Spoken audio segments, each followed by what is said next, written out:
연소 과정에서 배출되는 온실가스도 없고 화석 연료에 비해 전기 생산 효율성이 약 2배 더 좋으면서도 무한대로 생산할 수 있는 에너지원이 있다. 여러분, 믿기시나요? 우리가 수소에 투자해야 하는 이유, 미래 에너지 수소에서 해답을 찾다. 수소 에너지의 모든 것, 지금 바로 시작합니다.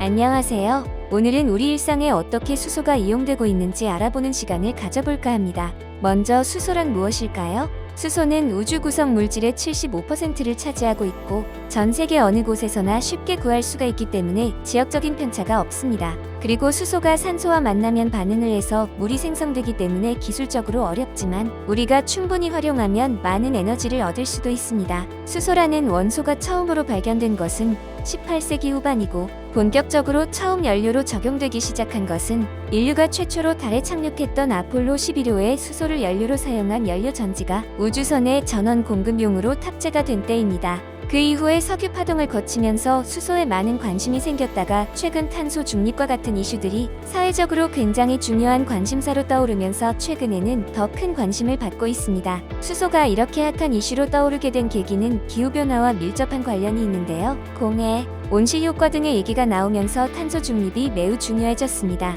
그러다 보니 공해가 없으면서도 지속 가능할 수 있는 에너지원이 필요한데 그것이 바로 수소입니다. 궁극적으로 수소는 무공해일 뿐만 아니라 안전하게 공급이 될 수 있다는 장점도 있습니다. 예전에는 탄소가 많은 연료부터 변천을 해왔는데요. 나무 연료에서 석탄으로, 석탄에서 석유로, 그 이후에는 천연가스, 이제는 카본이 없는 수소 시대로 가고 있는 중입니다. 수소는 그렇다면 어떤 성격을 띠고 있을까요?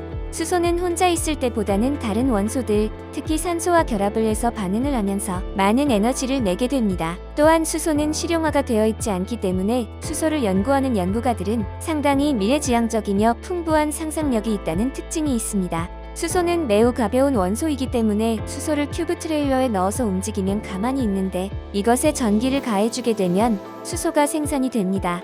즉, 수소를 안전하게 관리를 해주면서 거기에 전기를 공급하게 되면 굉장히 많은 양의 에너지를 공급을 할 수 있게 된다는 성격도 가지고 있습니다. 수소가 산소랑 반응을 할 때는 굉장히 반응성이 좋아서 빠르게 반응을 하는데요. 수소가 다른 물질과 반응을 할 때는 굉장히 정해진 규칙에 따라서 정해진 만큼만 정해진 순서대로 반응을 한다는 성격도 가지고 있기 때문에 우리 생활에 선한 영향력을 주는 소중한 에너지가 될 전망입니다. 그렇다면 수소 에너지와 다른 에너지와의 차이점은 어떤 것들이 있을까요? 이제까지 써왔던 모든 에너지 중에서 온실가스 배출이 없는 유일한 에너지가 바로 수소 에너지입니다. 또한 수소는 질량 1g당 발열량이 석유 제품을 사용한 것보다 3배 정도가 높습니다. 즉, 가벼우면서도 발열량이 높습니다. 또 가장 중요한 것은 수소를 연료전지로 이용해서 사용을 하게 되면 효율이 굉장히 높습니다. 발전소에서 화학 에너지를 기계를 통해서 전기 에너지로 바꾸면 외부에 열을 많이 주게 되는데 이런 과정에서 많은 에너지 낭비가 일어나게 됩니다.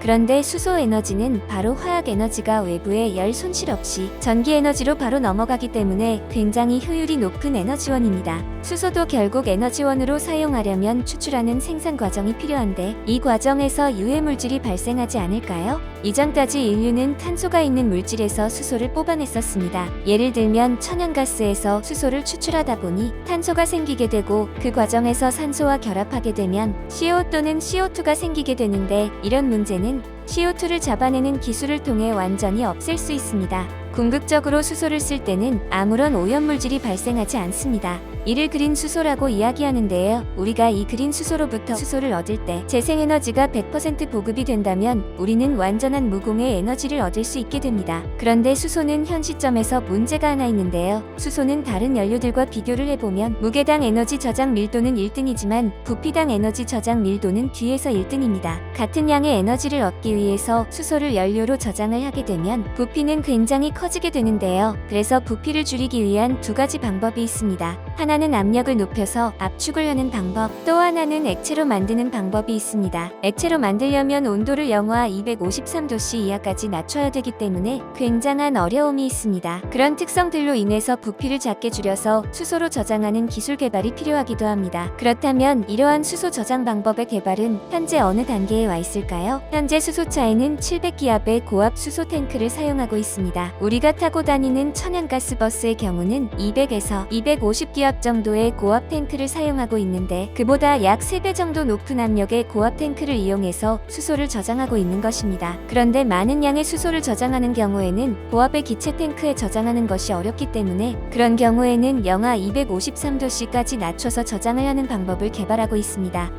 이번 시간에는 수소 에너지가 우리 생활에 어떤 도움을 주는지, 지금은 어떤 단계에 와 있는지 알아보는 시간을 가졌습니다. 내용이 유익하셨다면 구독과 좋아요 부탁드리고요. 저희는 다음 시간에 또 만나도록 해요. 시청해주셔서 감사합니다.